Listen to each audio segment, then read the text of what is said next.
네, 1,400만 개인 투자자들을 위한 믿을 만한 정보, 쓸모 있는 정보, 무엇보다 돈이 되는 정보 알려드리는 시간입니다. 생생 주식 연구소 시간인데요.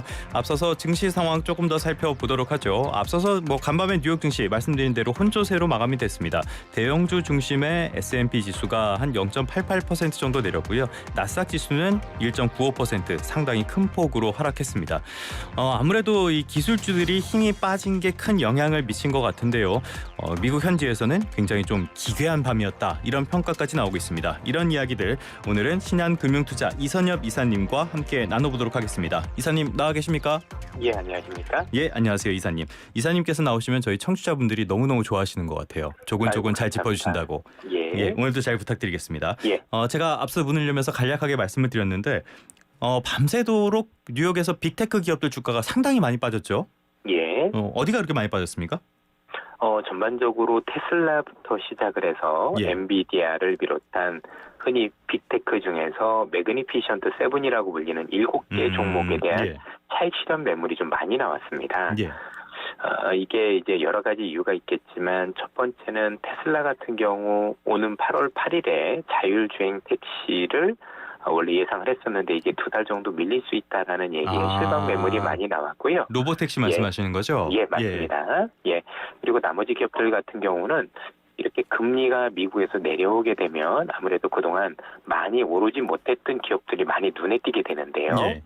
통상적으로 금리가 내려오면 그동안 남의 돈을 빌렸던 기업들 입장에서는 긍정적이지 않습니까? 그렇죠, 그렇죠. 예를 들어서 미국에서는 중소형주가 이에 해당이 됩니다. 보통 러셀 2000 지수라는 지수가 있는데 예. 이 지수 같은 경우 오늘 급등을 좀 많이 했고요. 3.7%인가 많이 올랐더라고요. 맞습니다. 예. 거기다 제약바이오 아니면 또 금리가 내려가는 만큼 좋아지는 기업들 같은 경우는 주택건설 업체 같은 경우도 좋아지겠죠. 아무래도 금리가 내리면 예. 사람들이 집을 살려는 움직임들이 많이 있을 거니까. 그래서 전체적으로 미국에서는 순환매라고 보통 표현을 많이 하는데 예. 그동안 많이 올랐었던 빅테크 기업에 대한 차익 실현 매물이 좀 많이 나왔고 이런 어떤 매물이 많이 나온 이면에 이제 중소형주들이라든가 제약바이오를 비롯해서 이런 기업들이 발동을 이어받았습니다. 예. 그래서 순환매라는 거죠. 예. 맞습니다. 예.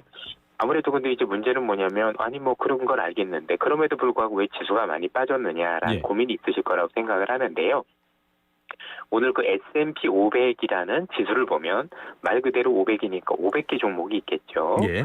이 500 종목 중에서 388개 종목이 올랐고 111개 종목이 내렸거든요. 예. 네, 그래서 내용만 보면 오른 게 훨씬 더 그러게요. 많은데라고 생각이 드는데 앞서 말씀드렸던 그 7개 종목이 시가총액에서 차지하는 게 30%나 됩니다. 예. 예. 워낙 이제 그러니까 이름도 빅테크겠죠. 그렇죠? 예.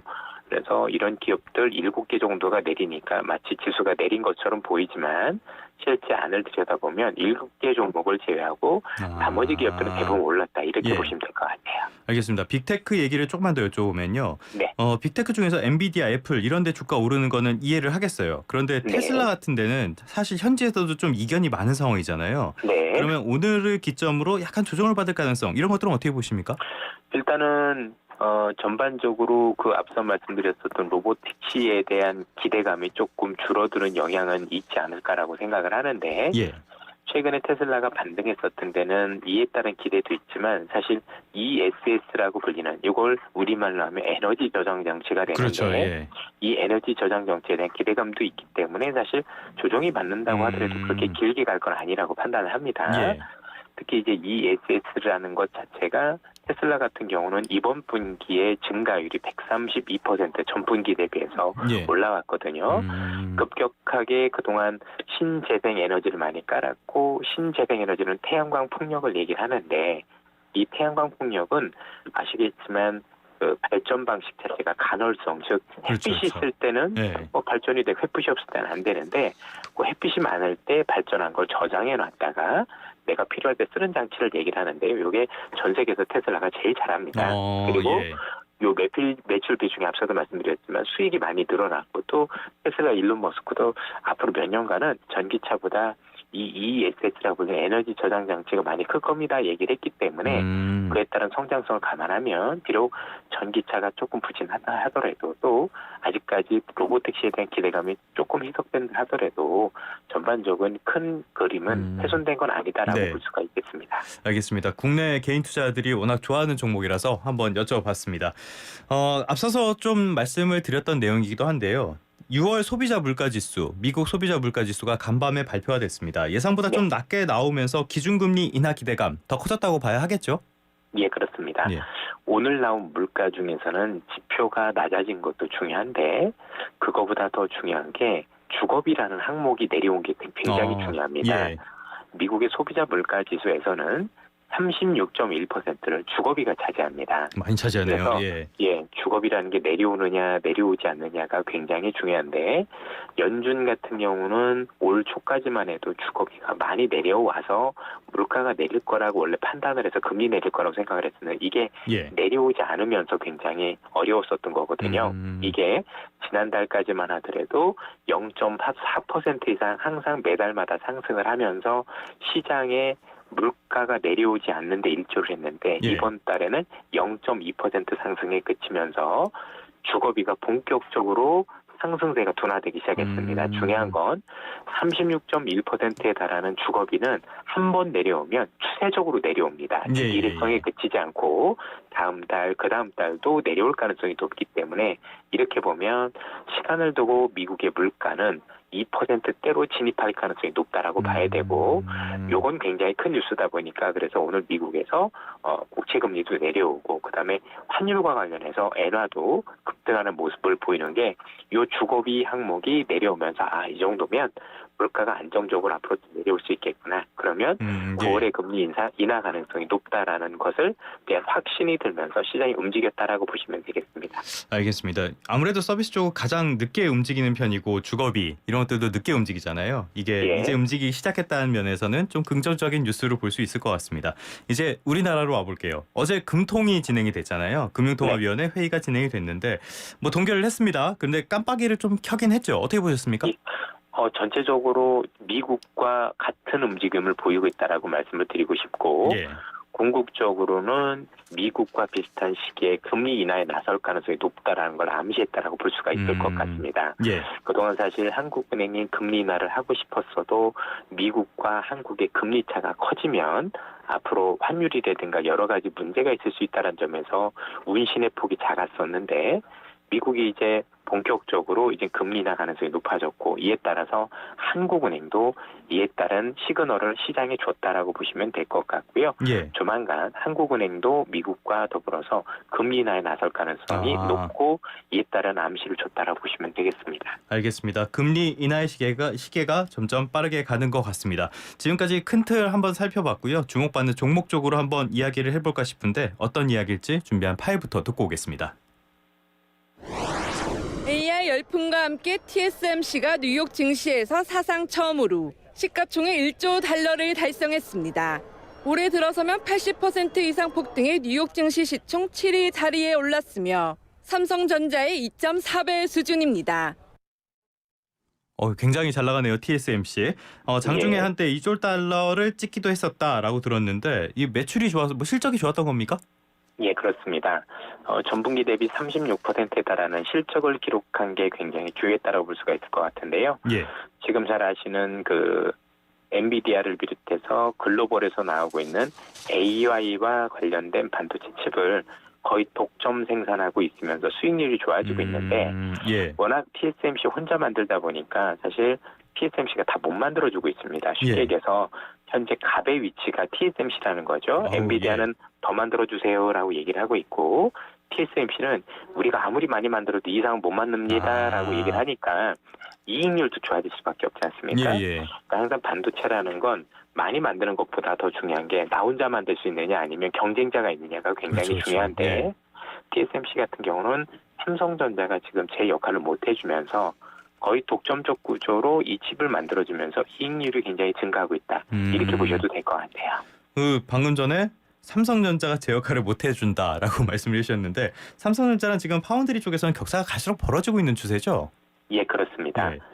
전반적으로 이제 가장 중요한 후공정단, 즉 이제 같은 공정 중에서 즉 반도체를 만드는 공정 안에서도 앞에 있는 공정을 전공정, 뒤에 있는 공정을 후공정이라고 많이 부르는데 예. 후공정을 잘해야 발열이 안 생깁니다. 쉽게 얘기해서 우리로 얘기하면 전기료를 많이 먹는 게 열이 많아서 그런 거잖아요. 그렇죠, 그렇죠. 그래서 예. 끝마무리를 잘해야 열이 덜 나고 전기를 덜 먹게 되고 또 열이 나면 기계가 오작동을 많이 하거든요. 예. 근데 이런 부분들과 관련해서 아직 격차가 TSMC가 훨씬 더 기술력이 우위에 있는데 최근에 이런 것들이 좁혀지지 않으면서 TSMC의 경쟁력이 조금 더 가고 삼성전자도 열심히 노력을 하고 있습니다만 아직까지는 조금 유의미한 결과를 보여주고 있는 것 같지는 않습니다. 그런데 이런 상황에서 노조의 무기한 파업까지 있잖아요. 이거는 영향이 예. 없을까요?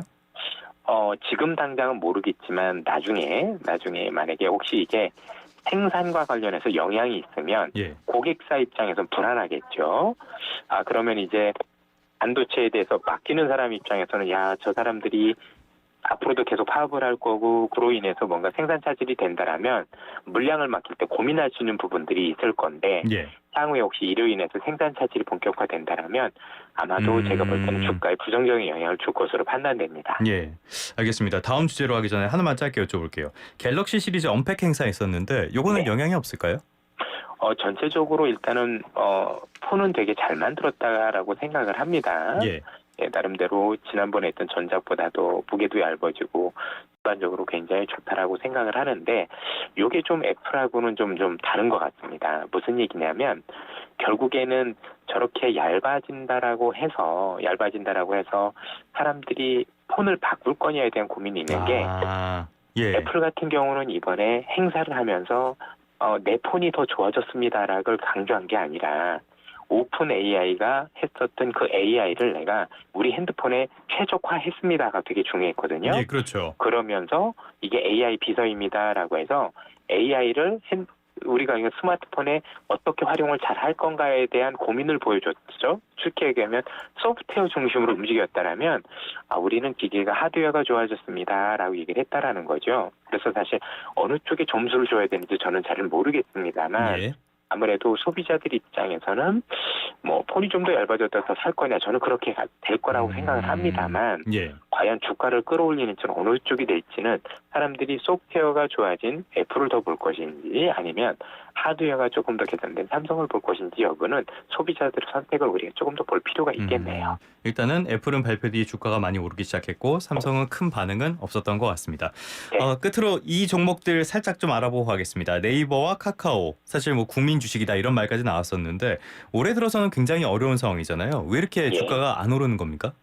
사실 가장 중요한 건 성장 동력이 많이 훼손되어 있기 때문인데 예를 들어서 AI라는 게 발달을 했는데 이 AI와 관련해서 우리나라 기업들은 대응이 다소 아쉽다라고 볼 수 있을 것 같습니다. 예.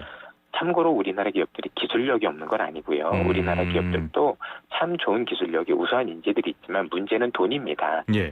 아무래도 이 AI라는 기본 모델을 만드는데 최근에는 20조 원 이상 쏟아부어야 되는데 그렇죠. 한국의 기업들 입장에서는 이게 부담스럽고 또 만약에 AI를 한다고 하더라도 미국 걸 쓰지 한국 걸 잘 쓰지 않을 거란 부담 때문에 사실 기술적 격차가 벌어진 게 첫 번째 이유가 될 수 있을 것 같고 두 번째는 최근에 흔히 얘기하는 쇼핑과 관련된 문화가 변하기 시작을 했죠. 예전에는 인터넷 쇼핑 중심으로 했지만 이제는 우리가 알고 있는 이 유튜브라든가 틱톡을 통해서 직접 쇼핑하는 문화로 바뀌다 보니까 거기에 대한 우려, 이게 인터넷 쇼핑이 줄어들 수 있거나 우려도 동시에 작용한 것으로 보여집니다. 뭐 워낙 많이 빠져서 바닥권일 가능성에 대해서는 시장에 논의가 있는 것 같은데 아무래도 향후에 이 기업들이 어떻게 이 경쟁력을 찾아가는지 여부는 우리가 확인을 해야 될 것 같습니다. 그럼 당분간은 반등 기대도 좀 어렵다는 말씀이신가요? 아닙니다. 오늘 반등하고 있고 오늘 좀 추가적인 오르더라고요. 반등 가능성도 있는데 이게 추세적으로 이어갈 수 있을지 여부는 조금 더 지켜봐야 되겠습니다. 알겠습니다. 그러면은 끝으로 2차 전지 이쪽도 한번 살펴보겠는데요. 2차 전지는 여전히 썩 좋지 않은 상황이죠. 2차 전지는 최근에 이제 앞서 말씀드린 ESS 쪽으로 뭔가 변화가 있다라고 생각을 하고 있고요. 또 하나는 지금 최근에 전기차 판매가 또 늘어나는 부분들이 있습니다. 이제 왜냐하면 이제 2차 전지가 최근에 전기차가 덜 팔렸던 이유 중에 하나가 그동안 사람들이 이제 좀 차가 너무 비싸다 보니까 이제는 이게 확산이 되려면 중저가가 나와야 되는데 기업들이 그것과 관련해서 뭔가 나름대로 대응을 하기 시작을 했거든요. 그래서 이제는 너무 부정적으로 바라볼 필요보다는 그래도 뭔가 제가 볼 때는 종목별로는 그래도 뭔가 유의미한 움직임들이 있는 종목들이 나타나고 있다는 점에서 모든 종목들이 다 되는 건 아니겠지만 이런 어떤 변화의 흐름을 살펴보실 필요가 있겠습니다. 지금이 적정 주가인가 이런 것들도 잘 살펴볼 필요가 있겠습니다. 예. 조금 전에 저희 PD님이 역시 설명이 굿굿 이렇게 해서 엄청난 엄지척을 해주셨는데 오늘 말씀도 이 신한금융투자 이선열 이사님과 이렇게 조목조목 친절한 설명을 들어봤습니다. 이사님 오늘 말씀도 고맙습니다. 네, 감사합니다.